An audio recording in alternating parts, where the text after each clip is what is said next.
ALP லக்னம், மேச லக்னம் செய்கிறதோ, அவர்களுக்கு இந்த நேரடியாக தெரியக்கூடிய எதிரிகள் யாரு அப்படின்னு கேட்டீங்கன்னா, முதல்ல உங்களுடைய எதிரி உங்களுடைய கம்யூனிகேஷன் தாங்க.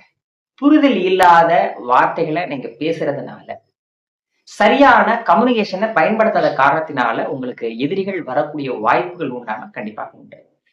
மொபைல் போன் பயன்படுத்துறீங்கன்னா, அதுவே உங்களுக்கு பிரச்சனைகளை ஏற்படுத்துமா அப்படின்னா, கண்டிப்பாக ஏற்படுத்தும். இந்த மேச லக்னம், ஏஎல்பி லக்னம் செல்லக்கூடிய அன்பர்கள், இந்த சோசியல் மீடியால வந்து சமூக ஊடகங்கள்ல வந்து இந்த விமர்சனங்கள், ரிவ்யூன்னு சொல்றாங்க இல்லையா? இது சொல்லி என்ன பண்ணுவாங்கன்னா, பிரச்சனைகளை சந்திச்சுடுவாங்க. கமெண்ட் போடும்போது கவனமா கமெண்ட் போடணும். அப்போ இந்த ஏஎல்பி லக்னம், மேச லக்னம் செல்லக்கூடிய அன்பர்களுக்கு கம்யூனிகேஷன்ல பிரச்சனை வருமா? வரும். அப்போ மொபைல் போனே இவங்களுக்கு எதிரியா இருக்குமானா? கண்டிப்பாக இருக்கும்.